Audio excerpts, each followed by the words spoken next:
Okay, there we go. My mic was off because OBS apparently reset everything. Love it when that happens.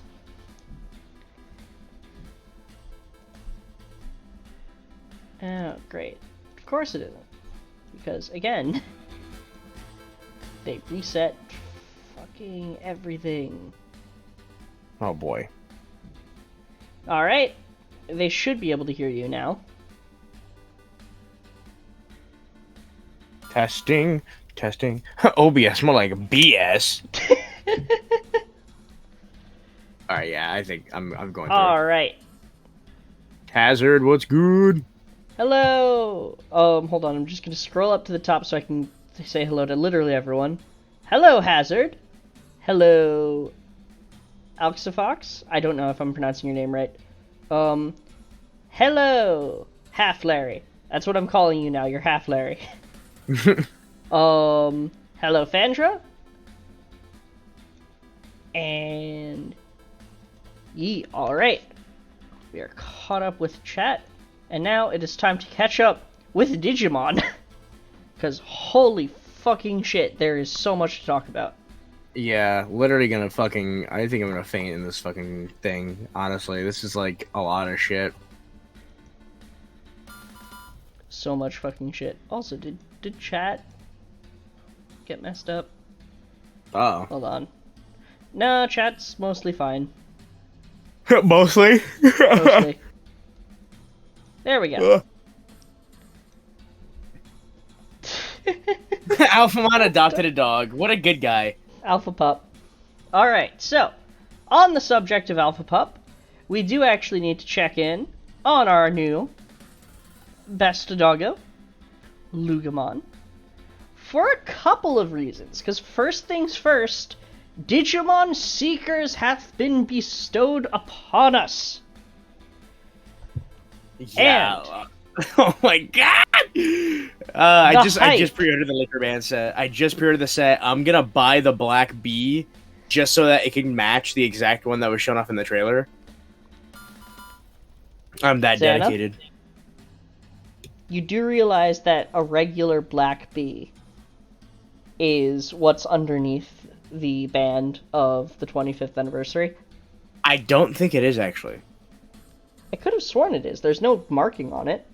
I thought it was, but then I looked at the buttons, and the buttons on the 25th B are actually brown. They're like the brick-colored brown. They Whereas are brick-colored brown, huh? The original, but the normal black one, it has clear buttons.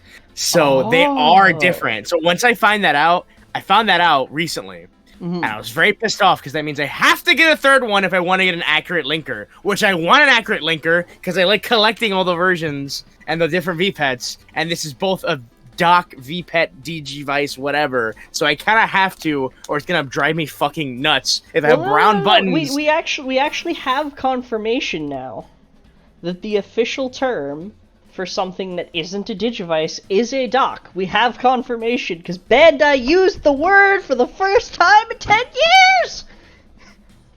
I apologize if my mic peaks, because it's gonna happen. It's just gonna happen. There's nothing we can do about it. There's no, yeah. Oh no, the Zancam died! Ah, damn it. Okay, there we go. Actually, hold on. Let me see if I can. There we go. Fourth one, if you want a gold Bodemon?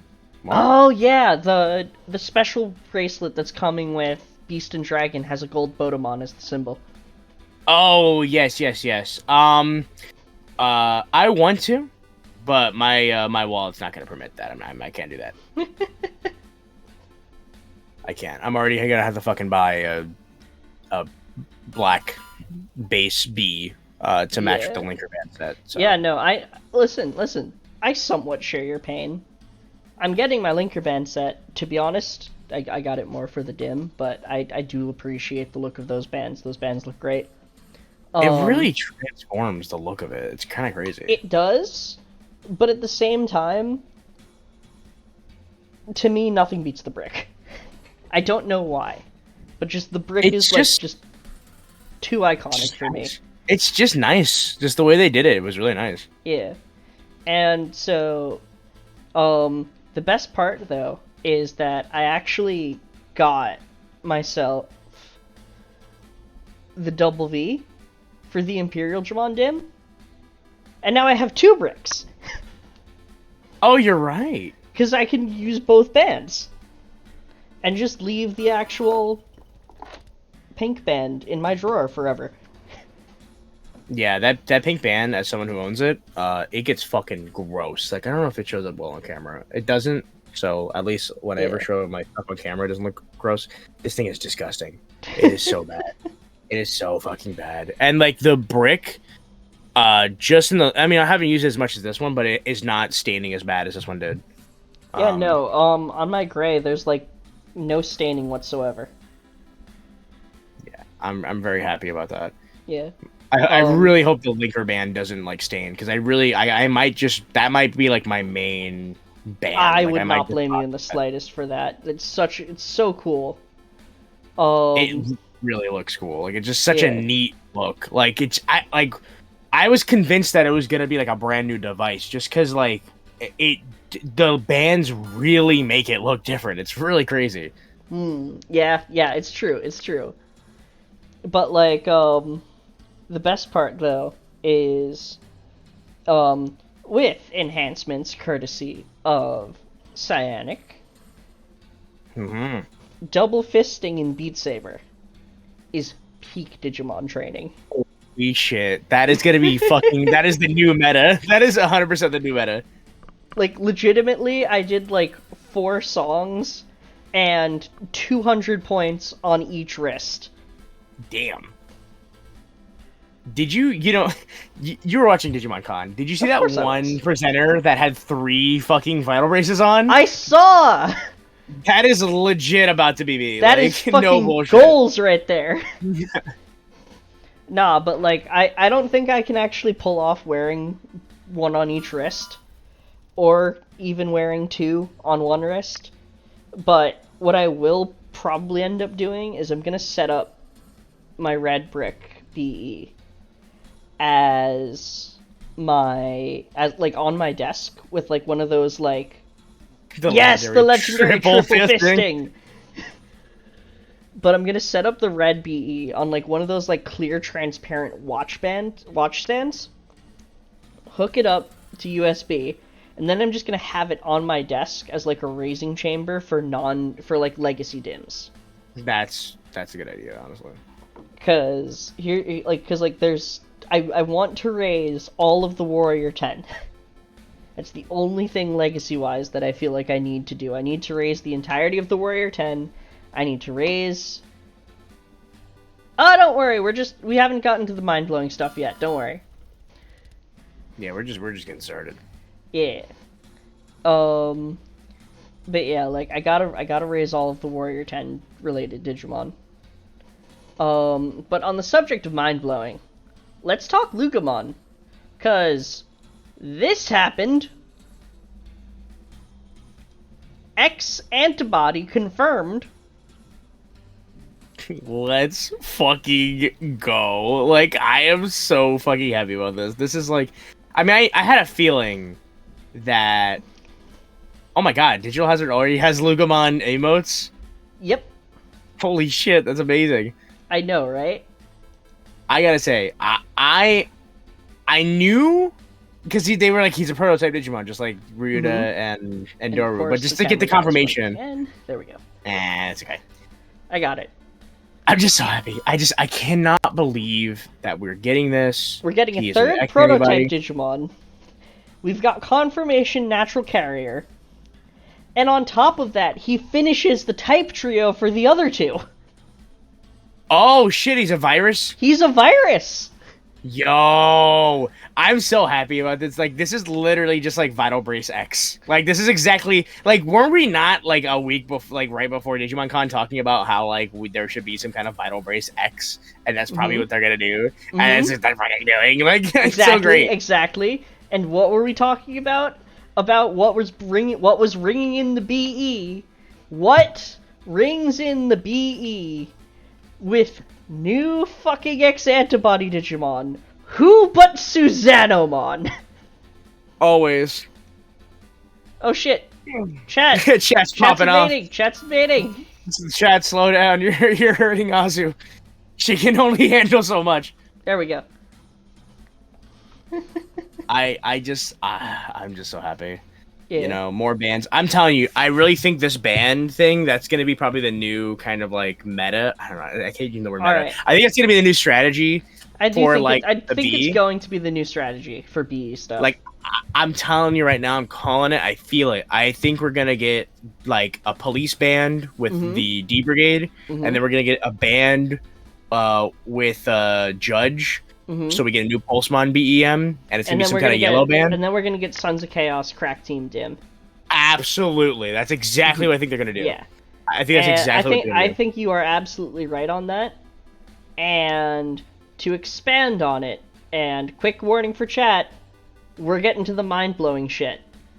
Because I have a theory as to why there is not a new Digimon anime following Ghost Game. Oh, yeah. So, part of Seekers isn't just a novel. Seekers also is getting the trailers and the products, but key thing here is the trailers. Seekers is going to be continuing the VB trailers that we had prior. And the interesting thing about that is that with Seekers continuing the trailers, we have something very interesting going on. And that is that Digimon are being purely represented by CGI in live action. In addition to that, our only product for Seekers so far is a replacement band for an existing base watch. And it just so happens that a certain sibling series of ours uses a very similar strategy in regards to its product releases. And that same series has also been dipping into CGI in live action very much so as of late. And that series is Kamen Rider. I think live action Digimon. live action tokusatsu Digimon is the future. Which I am here for. I mean, I am so here for it. If Bandai could do, I think it was like a 10 or 12 episode miniseries to promote a new line of like, model kits with what was it called? Attack Girl Gun, I think it was the name of the series. Which is great. If anyone hasn't seen that, I highly recommend it. It's fucking amazing. If they could do that for that, and it was like low budget, and stuff like that. There wasn't a lot of CGI in that show. I would give it that. But it was very low budget, and the idea was just like it was to promote the thing. I feel like they could do that with Seekers. Oh, yeah, like 100%. Seekers could totally 100%. be Seekers, like a 10. No. See, Seekers trailers are going to be way more action-packed than the VB ones were. And I think so. They're going the trailers are going to be the fight scenes throughout the story. And if the fight scenes are well received, then going forward, we're getting Digimon Tokusatsu. Everyone appreciate the fight scenes so we can get our Digimon Tokusatsu, damn it. No, seriously. And I really think that's possible. Like, it does seem like it's a possibility. Especially because the CGI means the reuse of models. Yeah, true. And that means that we can have more different Digimon, we have a larger range of Digimon that they can tap into, and they don't need to redraw any Digimon that they want to appear. They just have it. True. I'm kind of surprised they haven't tried doing a CG series. I think we had X Evolution, but that's the only CG we've ever gotten really. Prior to the Vital Bracelet. It's I'm kind of surprised they're I wouldn't be surprised really if they try that again. Just to save money. Yeah. And time. Atmon was CG. I was gonna say I think Atmon has some CG, yeah. But it was only when they hit like a certain evolution, right? It was like when they hit the higher evolutions when they went CG. So basically, when they hit their champion equivalent was when they started going CG. The standard were normally animated. Interesting. Yeah. I don't want to bug. Interesting. Yeah, I gotta. Hey, now that there's no Digimon airing this year, I'll have time to actually watch Appon. Oh yeah. And So that's a good thing. But like, God, I'm so excited for Lugumon. I'm so excited for Seekers. This is the greatest thing that this is the greatest thing that has ever happened ever in the history of mankind, and it is the sole reason for mankind's existence. Appmon is real. Oh, no, I'm sorry.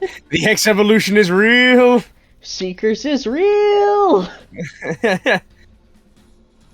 But on the subject of things that are real, the source book is real. Yeah, that. Oh my God, that source book is gonna be nuts. I hope Ravel can get his hands on it, because I don't think anyone else is gonna bother translating the rest of it. Oh no, Ravel is like in contact with like a team worth of people who all they do is just sit around translating all day. It's terrifying. Thank fuck, because I want to know, because just those 5 pages alone was a lot of shit. Like, I want to know everything that's in that book desperately, especially considering I'm trying to fucking put together as many things as I can, because I want to start doing the VPET lore series before. I want the first episode to come out at least next month, if I can. God, legitimately, I am so fucking hyped for that series. I am too. I'm still working on like how it's gonna like be presented. I don't know if it's just gonna be like straight, or if I'm gonna try to play it as if it is like a story essentially. Mm-hmm. Honestly, if it were me, I would present it as a story.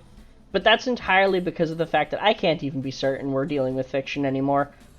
I don't think we are either. That's why I want to kind of present it the same. That's my thought process exactly. I am so glad that these streams have also poisoned your brain to the point where you can't be certain that we're dealing with a fictional series anymore. After the entire Vital Brace era, including now Seekers, it's very hard to try to argue that, honestly.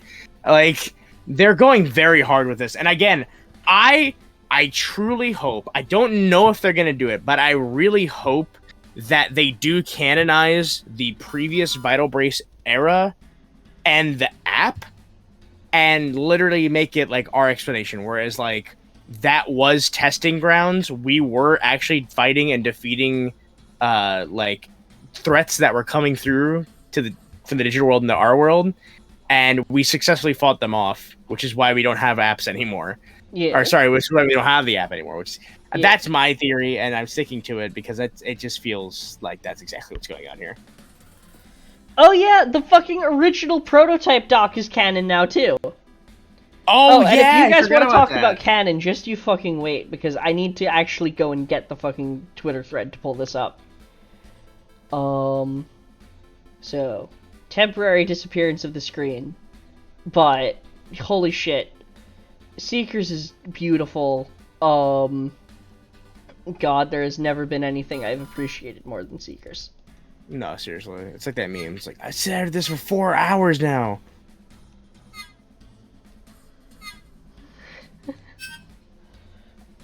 Okay, let's see.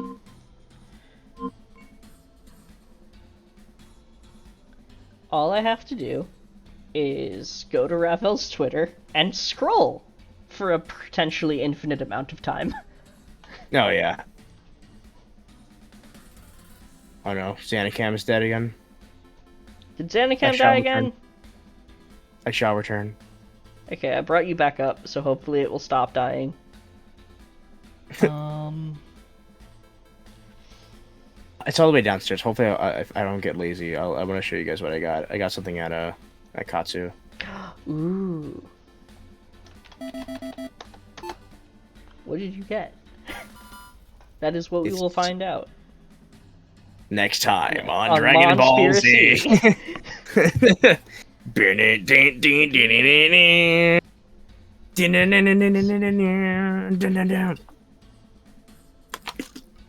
But yeah, after looking at the prototype doc, which is like also I think is the prototype doc like that's a real thing though, isn't it? Like, isn't that like an actual prototype of the original VPET? it is... So we don't know for certain whether it's a prototype of the original V-Pet or if it's a recreation of the prototype of the original V-Pet. I'm leaning towards the later, because do you really expect these Bandai to have been competent enough to preserve the prototype of the original dock? Yeah, no, I don't believe.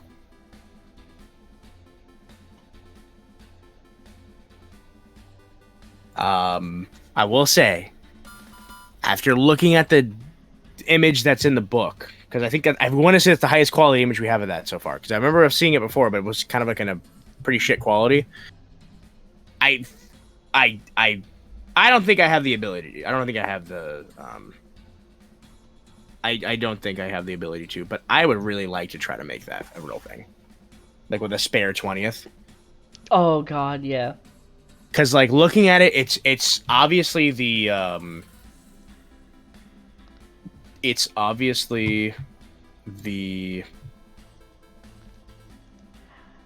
board.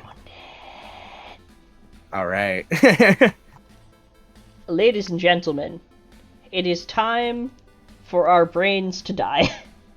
Yeah. Because we are talking not about Ravel's blog posts, but Ravel's Twitter threads. Which are just as unhinged and terrifying as his blog posts. Oh no, because see, it's even worse. Blog posts are structured. This is stream of consciousness.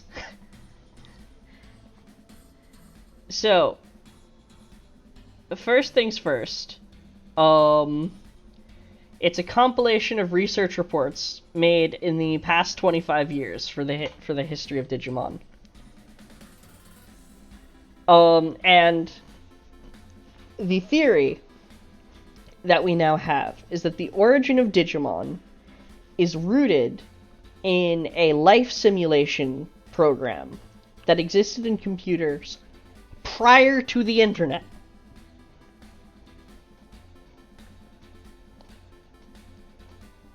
And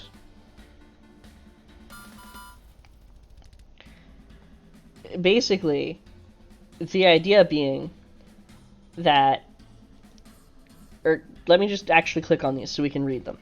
So, digital monster, it is a general term for computer viruses with artificial intelligence discovered in the early days of the internet. Its origin is probably an app called Life Simulation World. Wait, it was called World? World is in fucking quotation marks there. Holy shit. Holy shit, that's terrifying. It was one of the researches conducted by individuals and companies in the era when the internet did not yet exist, and it was investigating the mechanism of life evolution by giving survival instincts to programs. The programs that were ordered to live were still quietly dormant inside this standalone computer. With the development of technology, computers began to connect to each other on the internet, and programs began to capture the vast amounts of data drifting on the internet.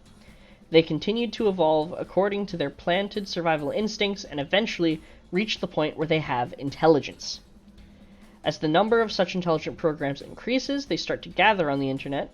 They will branch out into various forms. Some will try to change their surroundings in order to survive, others will try to defend their environments against them, and others will do nothing about their environment themselves. As a result of this divergence, a struggle for survival emerged, and the law of the jungle was established on the internet as well, where programs that have been given survival instincts prey on each other. These programs which prey on each other were discovered by researchers shortly after they began their activities, and because of their extremely interesting activities, they became known as digital monsters. And then there's a Poyomon being born. Hello, Poyomon. Now, as Ravel brings up here, while the research started with that app, even before they were called Digimon, hackers found them and started to use them, and programs like Capture and Loader were developed to help with research and use. The research began with people who were originally involved in that life simulation project, but malicious hackers noticed the existence of Digimon and thought of using them to their advantage. Digimon Capture and Loader were created. And it were programs that were only held by hackers and research institutes, as the existence of Digimon was not yet public. And here is some interesting stuff. Some real interesting shit here. So, here we have a general development path. You start out with a baby, you get to child, you get to rookie, champion. Perfect. Here's the thing, though. Going forward, we are going to be referring to the early levels all the way up to perfect by their Japanese names. We'll still use Mega for the final stage to avoid confusion, but Japanese names going forward for everything else. And here's why. Baby stage, child stage, adult stage, perfect body further forms. In the course of the research, it was discovered that when Digimon grow to a certain point and their survival instincts are stimulated, the structural information changes drastically. This is what we call evolution.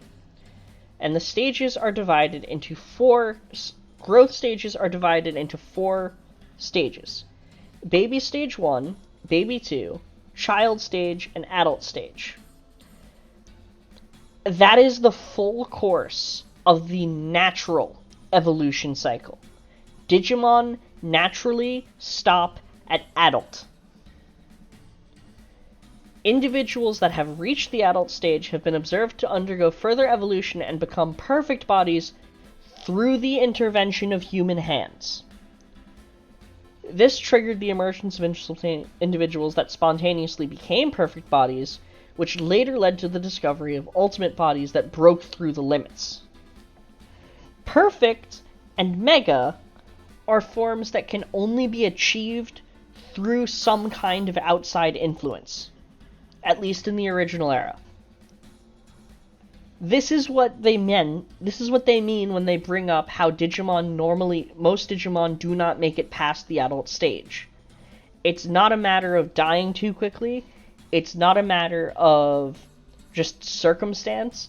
It is the fact that perfect cannot be achieved under normal stimuli.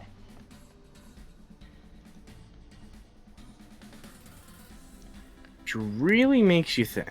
It does. If that is the case, then what did we do in the Pendulum Era to allow us to start...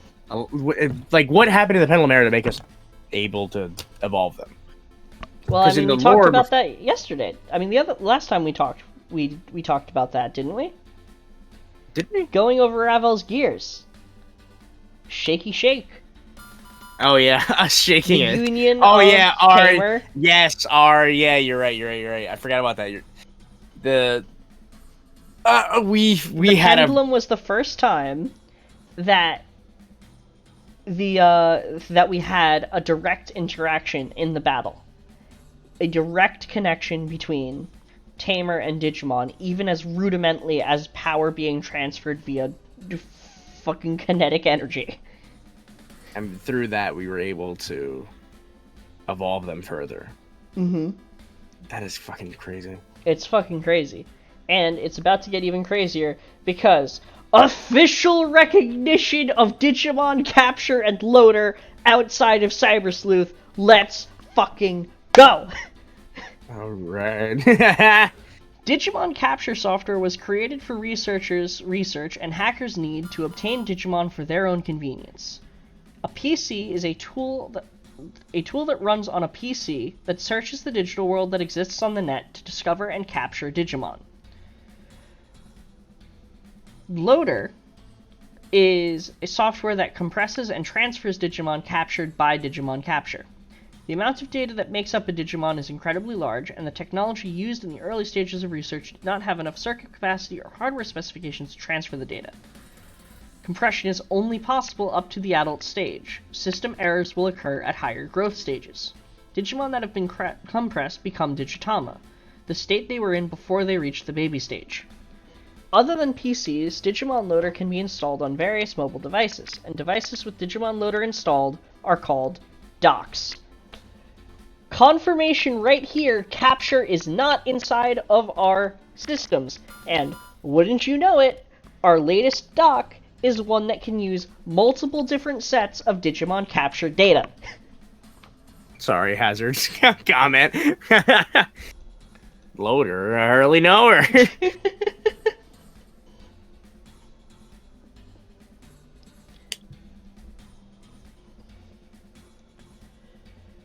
I don't even think we're not even halfway through this Twitter thread. In the early days, Crack Team became the name for crackers that gained worldwide fame as they exploited Digimon and plunged the world into chaos. However, it is a formless organization with a free-to-use name that anyone can claim. They were important to Digimon's research. This is something that's key to Seekers. The Crack Team is not a large organization. There's no hierarchy. It's just a shared ideology. So, it's the name given to the crackers who gained worldwide fame in the early time. When Digimon security had not yet been established, they exploited Digimon and plunged the world into chaos. The impact of the early activities led to a common ideology in the cracker community towards this name, and even now there's no end to those who pretend to use the name of the Crack Team. Although they are an antisocial force that commits evil deeds, it's true that their actions have made the existence of Digimon widely known, and have also triggered great advances in Digimon countermeasures and research. Here's where things get even more fucking ridiculous. So, the structure of the digital world. Digimon wasn't the only thing discovered by Digimon Capture. Through Digimon Capture, it was discovered that the collection of fundamental data in which all sorts of information drifts is actually a place like a sea where the Digimon live. For humanity, it was basically another world. I personally would classify it less as a parallel world and more as a virtual reality, in the most literal sense of those two words. This is what we refer to as the net ocean, and later, the digital world. And once we learned of the existence of the digital world, they began research to discover new Digimon and directly interfere with it. File Island is a quote-unquote land created in the net ocean for researchers to manage Digimon. It was created by a project team as a miniature garden for efficiently managing and researching many Digimon in one place. However, after some of their Digimon acted spontaneously, it developed in ways that humans did not expect. Currently, there are many black boxes caused by development and mystery, and the underdeveloped area has come to occupy most of it.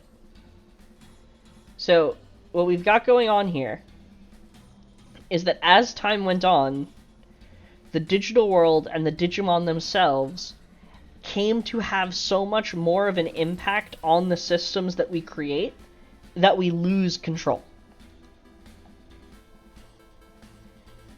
And no better way of seeing that than Folder Continent. Mm-hmm. Because this is where shit just we fell created apart. File Island. We did not create Folder.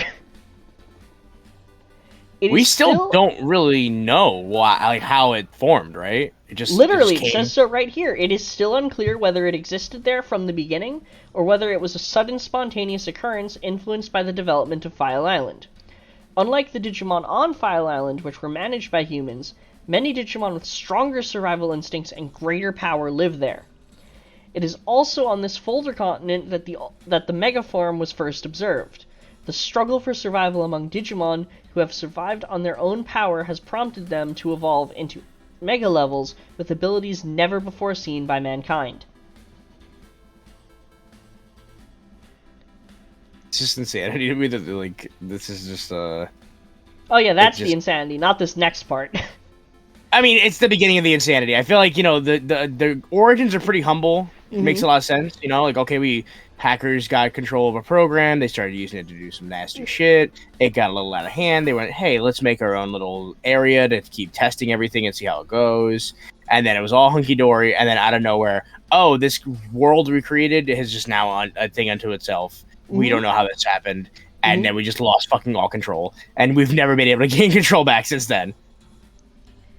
Okay, but, like, you know what needs to be made out of the entire book? We need to get Digimon Professor to take the entire book translation and then make a Bill Wirtz style video, History of the Digital World, I guess. Absolutely. Oh my god, yeah. Like, a Folder Continent shows up. How did this happen? No. Then we asked Yggdrasil if it would chill out, and it just went, no.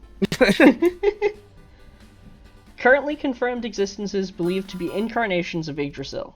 The system that manages the digital world within its file islands and folder continents is Yggdrasil. The digital world runs inside of a supercomputer that was the first to observe the net ocean, and research and observations were conducted while connected from networks around the world.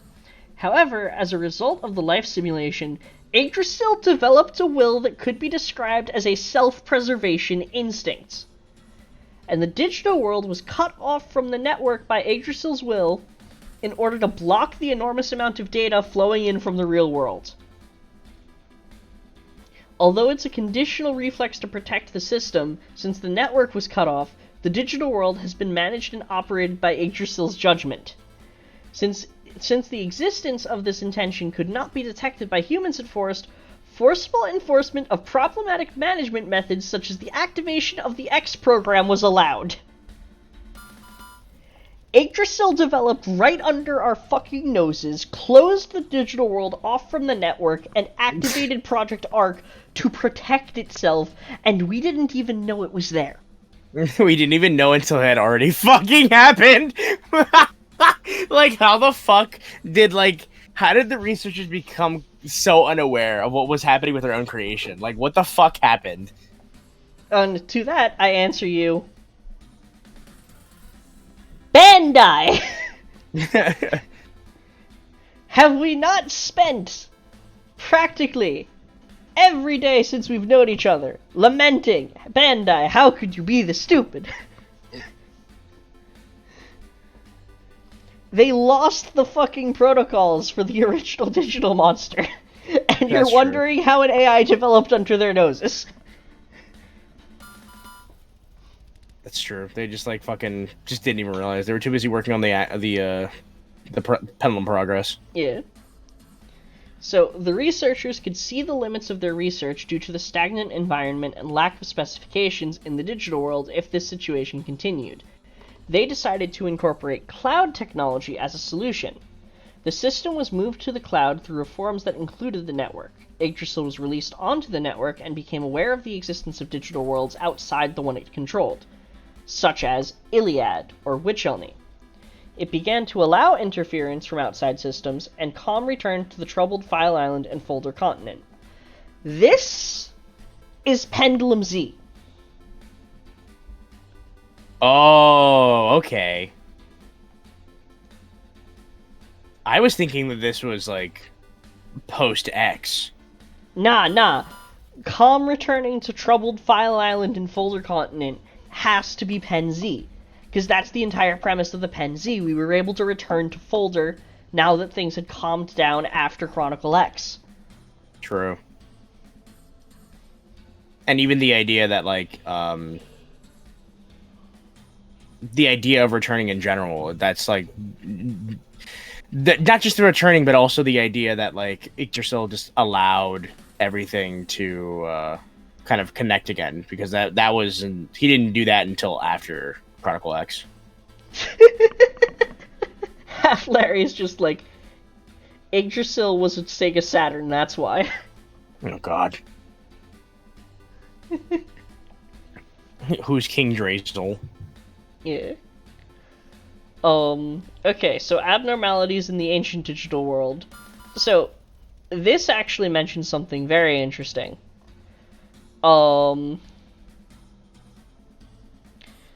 So, the creation of the digital world is believed to have occurred when Digimon were migrated into the life simulation world software for research. So, the life simulation world is what became, File Island and shit. Within the world, there was File Island, Folder Continent, and the Net Sea that connected them, and Digimon underwent evolution based on their environment. In the early days of the digital world, in other words, the ancient digital world, there was a period of chaos due to environmental adjustments and the influence of gathering a lot of information at once, causing phase shifts and data loss, which led to many continents and Digimon being wiped out, the extinction of ancient species Digimon, the disappearance of the Digimentals, and the greatest impact being the reversal of the North-South axis, which caused the data of Ebenwumon and Juquaomon of the four holy beasts to be switched. Because that was a thing that happened even in the Japanese promotional materials, where they got the names mixed up. Yeah, so, like, are they canonizing, like, a fuck-up, or They canonized a fuck-up as part of the results of instability during the ancient digital world, which is the explanation for why all the ancient Digimon disappeared, and why the Digimentals disappeared. This is what Profile was building towards. Profile built up the evergreening of every single concept that we have, so that this book could then elaborate and talk about them in a way that we would understand them. Also, hi, Trix. Hi, Trax. The fuck up was basically, the fuck up was basically that, someone switched around the names between they switched around the names between Ebenwumon, the turtle, and Juquaomon, the, like, firebird, in the Four Holy Beasts in some promo material during, like, the O2 era. And so when they fixed it, they made up that the reason that it happened was because of a glitch that switched the north-south axis. Which is just hilarious. Yeah. But recognizing the catastrophe, researchers redeveloped the digital world and placed keystones called holy stones at important coordinates to prevent phase shifts. Expecting the world's stability, the north-south data that had been changed were restored after the holy stones' effects were extinguished.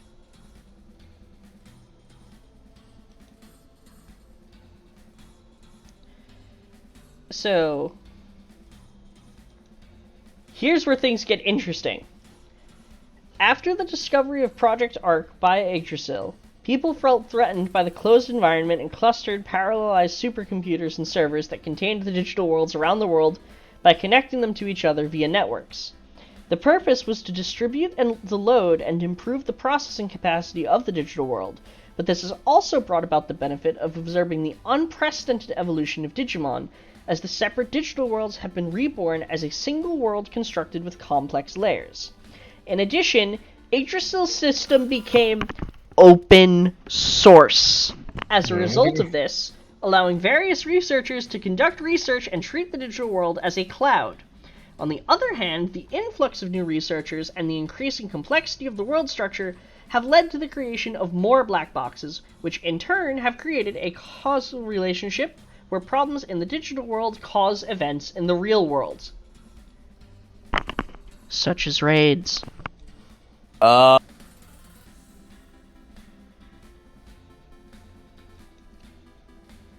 digital world consists of spaces called layers. Each layer has a different time progression, laws of physics, and inhabiting Digimon, making it a completely different world.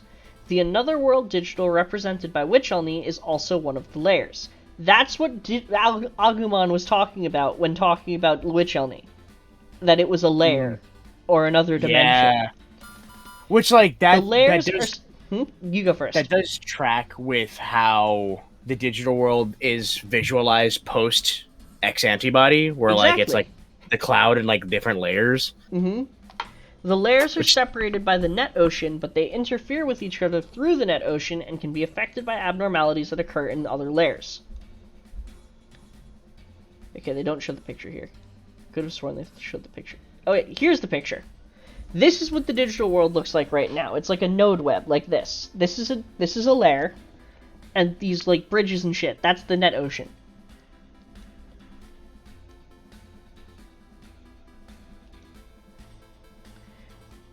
The net ocean is a figurative expression. In reality, it is just a collection of data, also called the big data. The internet gathers all kinds of data from all over the world, and changes in the information flowing through it are affecting the evolution of Digimon. In today's digital world, the net ocean acts as a wall separating layers. It isolates each layer conceptually and secondarily, and as a result, protects each layer's environment from major changes. And that is the end of what we have now. Lord have mercy. This book is gonna blow our fucking minds, because that is only, what, the first 5 or 6 pages, right? That is pages 6 to 9. Jesus Christ!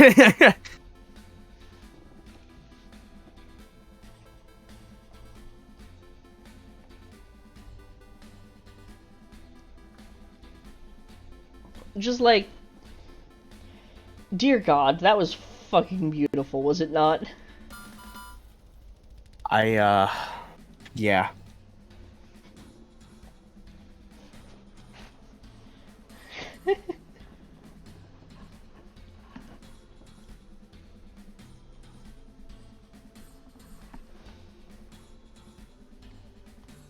Just fucking beautiful. And it's only gonna get crazier too. Like, this the craziest is the world thing we live in now. Yeah, I think the craziest thing is that it's only gonna get more nuts once we start getting, like, Seekers coming out, because I really think Seekers is gonna add a lot to, like. Absolutely. Seekers is covering something that this book is explicitly not mentioned, which is Seekers is talking about the origin of the prototype Digimon. What the prototype Digimon are is going to have ramifications upon ramifications. Yeah, I just realized that, you're right, because they did not mention anything about the existence. They did not mention or anything about the prototype Digimon. Digimon. And the prototype Digimon already occupy a very weird space of, when are you?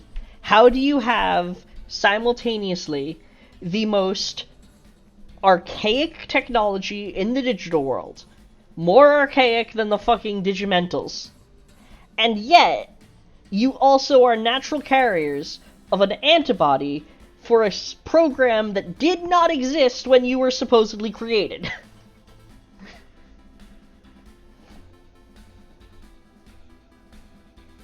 Insanity. Insanity.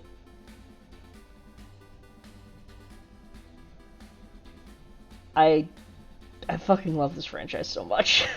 It's great. But yeah, let's see. In other news, I stumbled across something. Like, I was just thinking about something, and I had a realization in regards to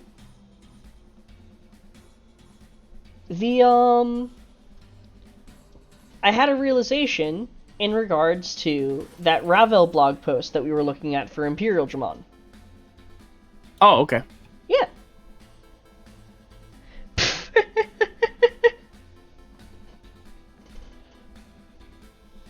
Listen, it's not Xana's fault that we have a lot of attractive villains.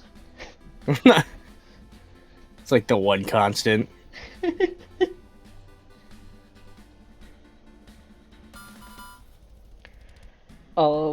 But, so here's the thing. The theory here is that Kuwagamon are actually the Kuwagamon line are actually ancient species Digimon. Here's why.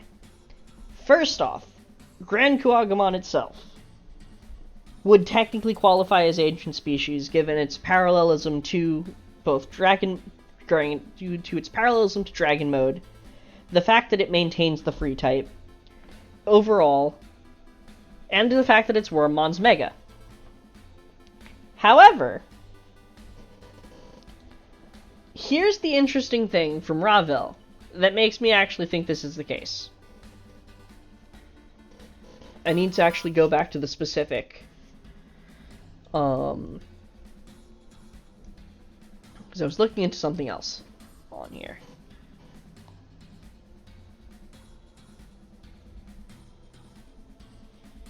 We need this one.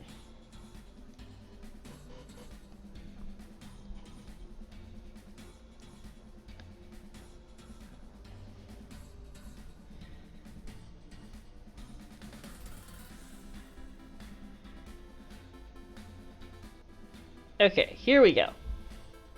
Vmon are able to evolve into X-Vmon, the original form of the mythical dragon that would later be derived into the Veedramon subspecies. To that, I suggest that Kuwagamon are actually a Stingmon subspecies.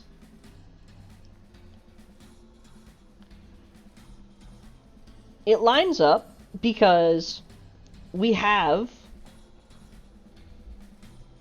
it works as a counterpart to Veedramon, because Veedramon doesn't maintain the free typing. Kuwagamon and it links back into Grand Kuwagamon and explains why Grand Kuwagamon occupies this weird position where it's considered the mega level of both the Wormmon and the Kuwagamon lines, and serves as parallels both to Imperial Dramon and to Hercules Kabuterimon. And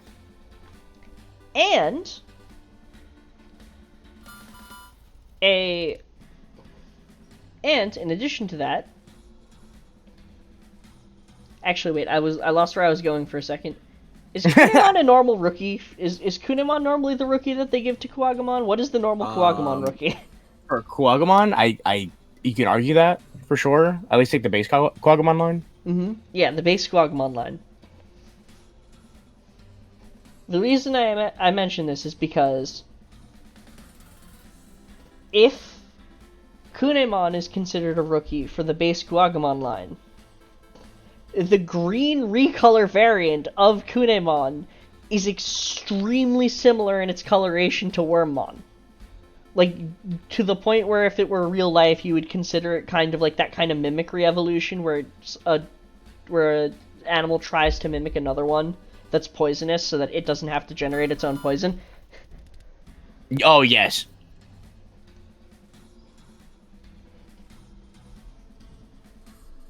And yeah, Kunemon used to always freak me out. He just looks like he'd be poisonous. Yeah.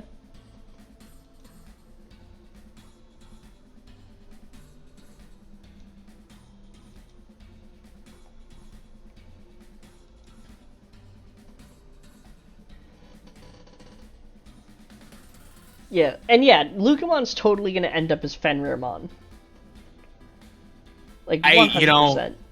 All right, let's take our bets now. Couple things, all right? So, number one, is Lugamon's Mega going to be humanoid, Gundam, or beast-like? Can you do polls yet? Do they allow you to do polls yet? I don't think so. Damn it. Well, everyone just put 1, 2, or 3 then. Let's get... No. Hear me out on this one. I think what's going to happen is that it's going to be both Beast and Mecha. And here's why. Ooh. I think that in Seekers, we're going to get a second Mega level for Ryudamon. And that second Mega level is going to be very Alphamon-esque. Then,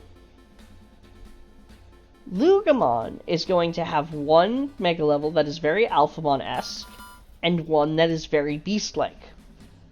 In the same way that Dorumon's Dorugoramon is its more Beast-like Mega. Then, there's going to be an even more powerful form of a Ryuken with Alphamon wielding Lugamon as some kind of weapon. Lugamon's Bestial Mega.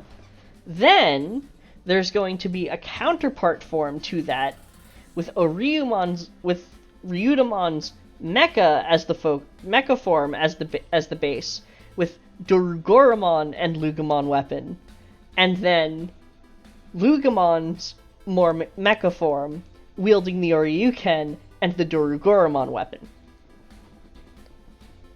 Yeah. So in reality, we're gonna get like 3 Lugamon Dims at least. Absolutely. Yeah. Or they're just not going to or they're just going to save that for like some kind of like special dim at the end that has all 3 of the prototypes, and on this dim, the 2 mega slots we don't know are going to be the humanoid and the bestial. Yeah, because I was gonna say, my next thing I was gonna say is, do you think that Lugamon's gonna transform into a weapon for Alphamon? Mm-hmm. What if it's not even a weapon? What if it's like some kind of like mount armor? Yeah. Oh, it could be a mount too. That'd be sick. Ooh, a mount would be fucking sick. I was thinking of an armor, but a mount would be really fucking wacky. Like, just imagine like, see, it would make, like, just imagine, like, Alphamon just, like, it's, like, Alphamon's own legs become, like, cannons or something, and it just, like, plugs into the back of this, like, mecha wolf form that is Fenrirmon. Oh, man. Oh, I wonder if they're gonna do that. Would he be Fenrir? Like, he has to be Fenrir, because they're explicitly calling out the Warg data in it, like, literally, hold on, let me pull up the page again. So, it contains data from the Warg of real-world mythology. Because it's explicitly real-world mythology, what that means, Warg is explicitly a Norse concept, and there are only 3, Fenrir being the most famous. Therefore, it has to be Fenrirmon. Or it has to be based on Fenrir in some capacity. Yeah. That's kind of a... That's kind of a... Right on there. Yeah. There's already a... Come on, right? What do you mean, Agen? Yeah, Garmon, that's Kendagurumon in the dub. Oh. Yeah. Interesting.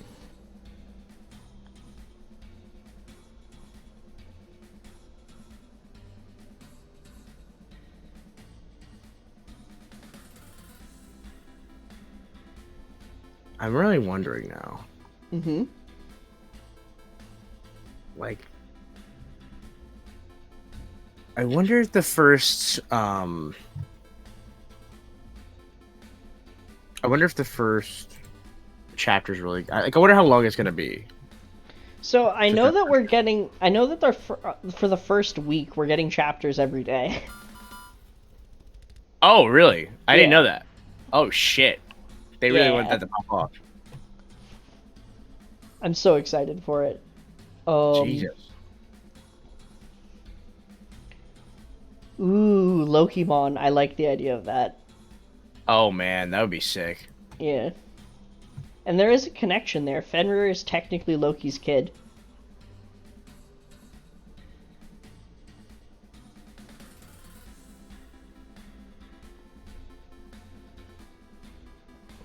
Damn, no, I'm just stuck thinking about Seekers. I can't stop thinking about Seekers.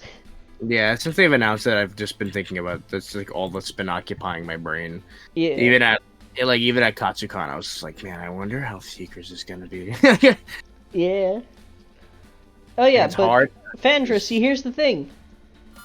Nidhoggmon can be Joromongamon. I'm pretty sure they're the same thing.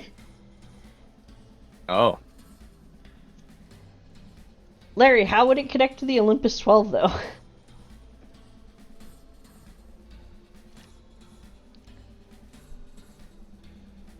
The Olympus 12 are Greek. They have no Norse.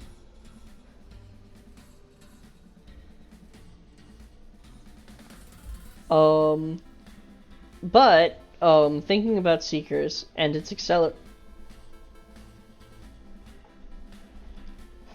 I'm very confused. Right? Oh yeah. Ooh, the Norse 19. That could be cool. Oh man, if they could you imagine that that's what they go for with Seekers? Like it's just like full Norse themed for like That would be everything. awesome, honestly. I'm still pretty excited to see how they're gonna handle the D Brigade because the D Brigade before this was.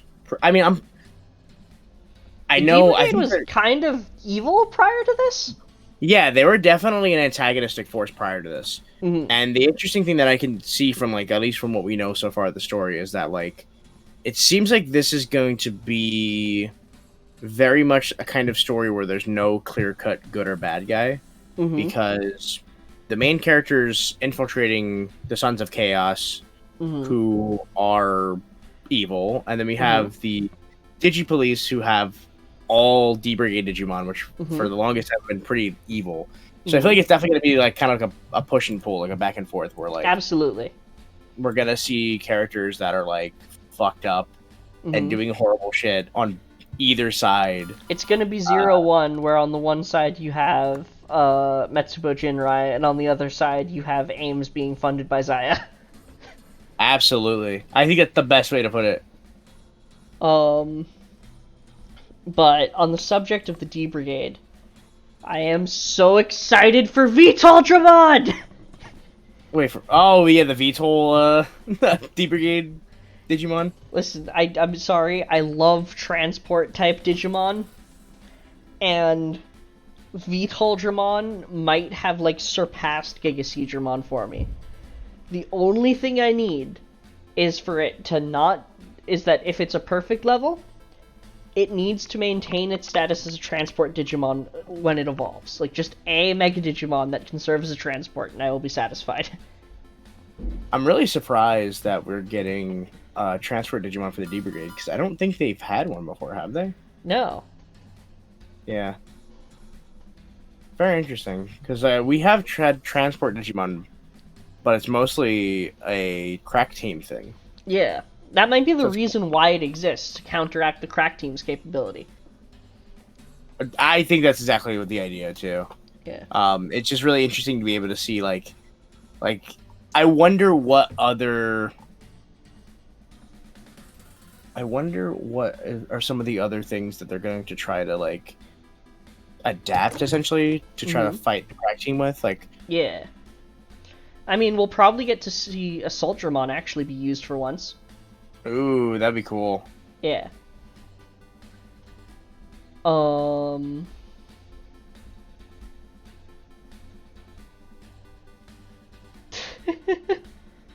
yeah, Dominionmon is on Bird Holy.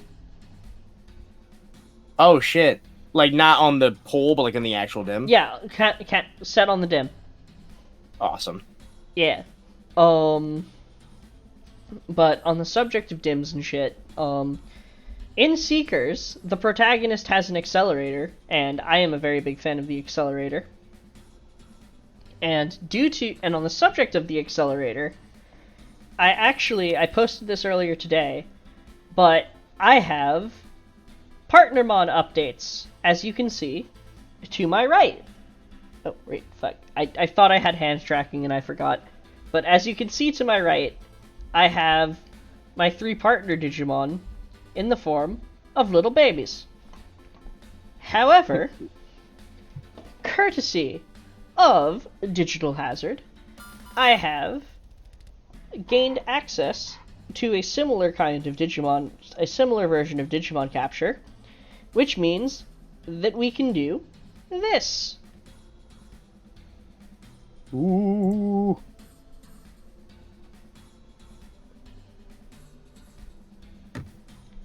We did it. Wait, shoot, I hit the wrong button? Uh-oh.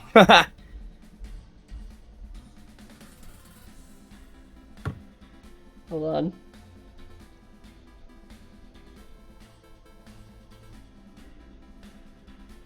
Okay, there we go. Yeah, layers. I broke evolution on... I broke Ark's evolution, unfortunately.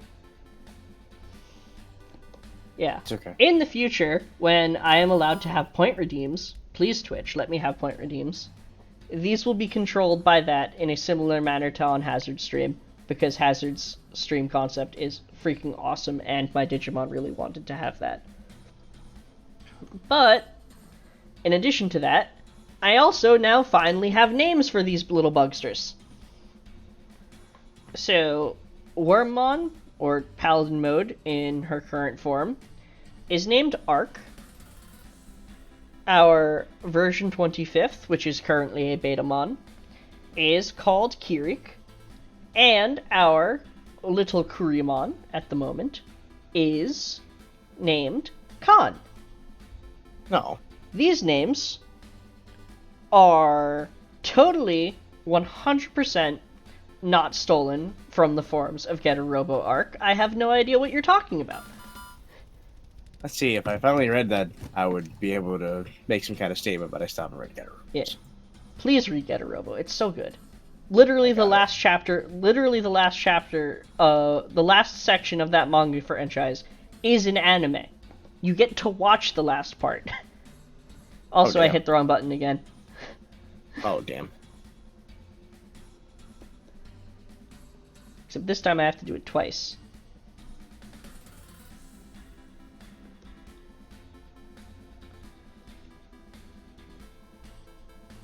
There we go. And then, so, they're not my generals, they're just my partner Digimon. Remember, I got started in, like, Cyber Sleuth, so I'm used to having 3. I've got a vaccine, a data, and a virus. The trifecta. Yeah. Or will have a virus, because here's the thing.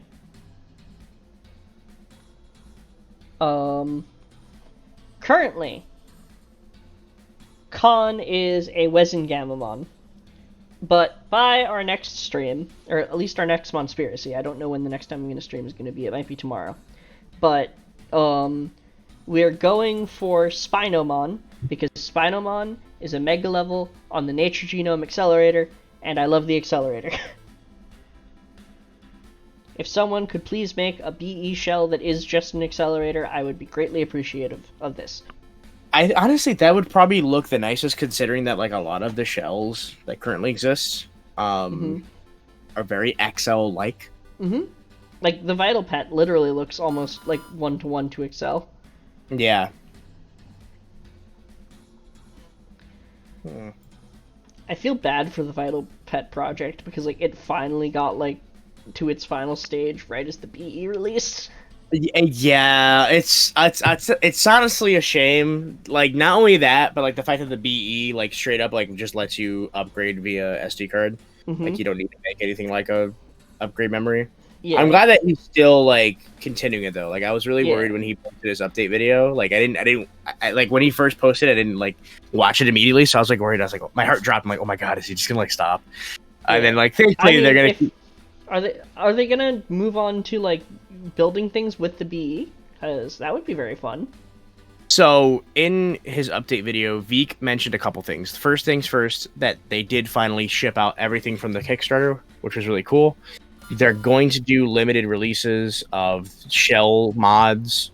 I don't know if they're going to continue to. I don't know if they're going to do the service where like you send in your B or your Vital Brace. I think they're just going to be selling the mods by itself. Yeah. With the BE, memory, if they were to do something like that, by the BE's nature, they could potentially use the SD card firmware updates to do something similar to what the upgrade memory was supposed to do. Yeah. And he mentioned about the upgrade memory that they're going to continue it, but he's more of a distributor. He's not really on the team anymore as far as like trying to direct them as where it's gonna go. So Heat and Cyanic are taking complete control over like how that's gonna go. So I don't know very interesting. So I don't really know how that's gonna change. Like they might end up making the Vital Pet like almost a completely different device. Now that they kind of have free reign, like I don't really know where they're gonna take the updates at this point. But they're gonna be doing it that way, and Veek is just gonna be kind of like still selling them on the page, but it's just going to be he's just a distributor. Yeah. And he did mention that he's thinking about making Vital Pet mods for the Bee. He just needs to modify the back plate because the back plate is for like the Switch and then all the other stuff, and you really don't need that with a Bee. Yeah. And that's something he mentioned, but he's like he didn't really give a time frame on when he was going to start doing that. Yeah, no, that makes sense. Yeah, so it's still going on, which I'm really happy about. I believe his first batch that he released sold out in 15 to 30 minutes. Yeah, I saw the tweet about that. That was awesome. Yeah, that's honestly really awesome. I'm really happy there's still a demand for it because I was worried that like, you know, the project was kind of, I wouldn't say die, but the project was going to like lose steam because the Bee is out, but people are still interested in it. I'm happy about. Yeah, no, it's just that like I'm honestly kind of mad at Bandai that we can't move our Vital Bracelet Digimon into the BE. Because, like, at the very least, you could have a fucking, like, legacy raising machine and then upload them into the BE section or something. Yeah, that's one. God, speaking of the BE, I gotta, like, transfer all my Digimon over. I'm not looking forward to that. What's the point? They're stuck in the Vital Bracelet arena. Yeah, but I'd rather have them stuck in the Vital Bracelet arena than, like, go into the ether and die. Yeah, I did the same. I transferred them all, like, the day the arena app came out. Yeah, and I mean... Oh, what is the good point?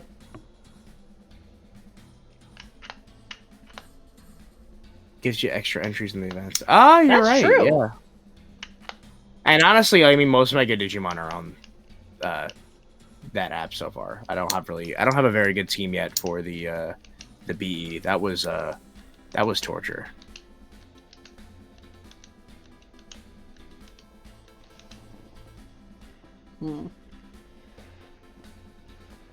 Part of me wonders for Seekers. We know that Totally Not Air has Pulsemon as their partner, right? Yes. Do you think that maybe, instead of giving us a new Pulsemon Dim, they're just gonna assign them the 25th anniversary BE? It's possible. That's definitely possible. Because there is a full Pulsemon line on there, and from what we can gather about the 25th anniversary, because the cut-in art is all still the standard, like, regular versions of them, it's very likely that it is a purely cosmetic difference between a hypothetical regular Blitzgreymon and a 25th anniversary Blitzgreymon. Like a dot. Yeah, it's not a separate species like Dot Shine Greymon or Dot Mirage Gaugamon, is what I'm saying. They are essentially, like, it's literally the same thing, it's just got a different texture data than usual. Oh, yeah, I can see what you mean. Or it might even be like the expression data is different than usual or something, like it's actively limiting itself more than it needs to or something like that. I really hope that's not the case, just because I think it would be interesting to see what they would do with a full Pulsemon BEM. I wouldn't expect new evolutions. I would hope that would be cool. I would hope for like at least 1 or 2 new evolutions. But it would be interesting to see what they would populate that dim with, or that BEM with, if they did that. I'd love to see a version of a Pulsemon dim for a hacker who, like, actually modifies their Digimon the way hackers are known to. Yeah, I really wonder how that character. The one thing that was missing from the Pulsemon dim was any kind of android. True. That would be interesting, but at the same time, I don't know, only because from, like, at least from what we've heard of this character, he doesn't really like hackers, so... He's a white hat hacker. He's canonically a hacker, doesn't like crackers. So I part of me feels like he would be against that kind of modification. But then again, who knows? What if he is against that kind of modification, but instead he's into making his own Digimentals? Oh, that would be interesting. Because technically that's not modifying the actual Digimon itself. That's creating an item that the Digimon can then use of its own volition. Hell yeah.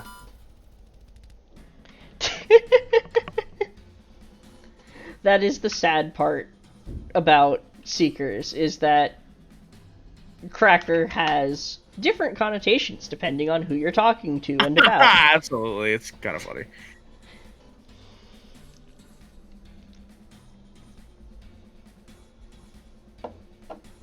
But yeah, God, I'm so fucking excited for Seekers. I can't wait. There's just like, there's so much good shit. There's so much good shit. There is so much good shit. And with that, we have reached the hour-and-a-half mark. Oh man, most of that was just us screaming about Ghost Game, or sorry, Seekers, which I'm not surprised about. Of course not. It's Seekers. Everything I ever wanted in my life. It literally.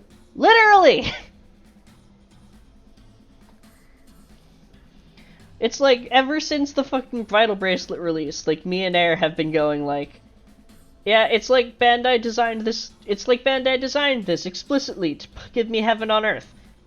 Yeah. And then they just keep one-upping themselves. How do they keep one-upping themselves? Every single time I'm like, this can't possibly get any better, this is the greatest thing ever. Oh yeah, Ghost Game deleted the digital world, I forgot about that. Yeah, what the fuck? How did that even work? Oh yeah, Davis Cannon, he destroyed the digital world. Oh my god. Davis Cannon destroyed the digital world. Oh right, I almost forgot the most fun part about this. So, shameless plug.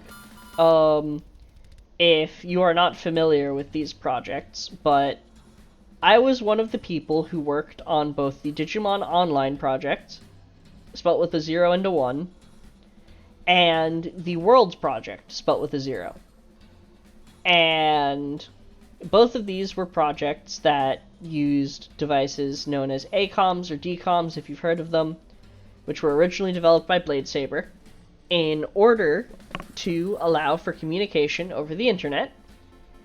And the reason I bring this up is that the way that they worded Yggdrasil being open source, and a bunch of different individual researchers who are working independently, contributing to Digimon research, leading to a lot of like black boxes and like not understood aspects, almost perfectly lines up with the fact that we the fans have in fact created what is essentially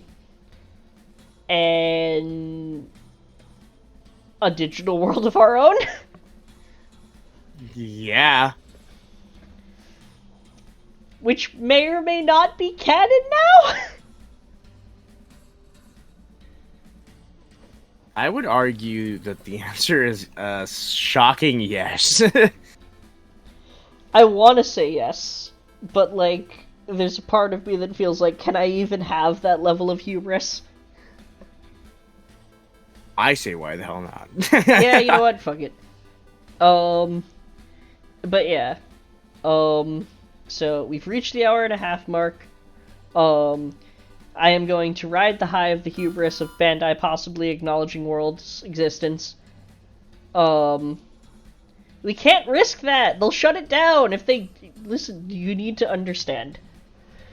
If Bandai is officially aware of something that violates their copyright, they may be legally required to take it down. If the Digivelopers are unofficially aware of something that violates their copyright, and they wink and nudge at it, and give us a sly grin, and look into the camera with that knowing fucking look when being interviewed by none other than Xanadu himself, Okay. then that is enough for me. True. Especially when we have been incorporated into the motherfucking canon. It is 100% canon. It's 100% canon. And, from the perspective of someone who can't tell whether or not the franchise she's researching is fictional anymore, what does that mean about our virtual pets? Did World actually release Digimon onto the internet again? It honestly seems like it. Is World the reason we have raids? Is World the reason we have raids? These are the questions that will keep me up at night. We fucked up. It was at this moment we knew. We fucked up. In the best way possible. But, in that regards, I think we have blown our brains out quite enough. Yeah, oh, I mean, that's not the way I'd want to put it, but yeah, I mean... like... God, no, like, if I were to live in a motherfucking dream world, it would be that Bandai got, like, fucking Digimon VTubers like me to participate in, like, the promos or something for fucking Seekers. That would be god tier. But, I mean, if they were doing that, they would pick a VTuber located in Japan, because, like, why wouldn't you? Sure. But you never know. Yeah. But yeah. Riding on the hubris of the possibility of World being canon. Oh god, yeah. Yeah, the NASA bill will be quite high. Elon Musk might even be able to get out of debt from buying Twitter with how high this NASA bill is. Because they'll be using SpaceX rockets or something. Some kind of shit like that. Yeah. But riding on the hubris of considering World to be canon, I would like to ask everyone to, if you're watching this on Twitch, please give us a follow so that I can have enough followers to have point redeems so that you can decide when my Digimon evolve. And if you're listening to this on YouTube, please like and subscribe. I am learning to do the shameless plugs at the end now. Oh yeah, at the end, yeah. You gotta strike while the iron's hot, you know. Gotta strike while the iron is hot. And yeah, Wash, you're right. Why isn't there a VTuber Digimon? The answer is go check out Digishell. And Hazard. Yeah, Digishell and Hazard, which are both Digimon and VTubers. Also, thank you, Fandra, for plugging my links into the chat. I'm surprised it didn't get mad at you for putting links in the chat, but I guess this isn't YouTube, so that's fine.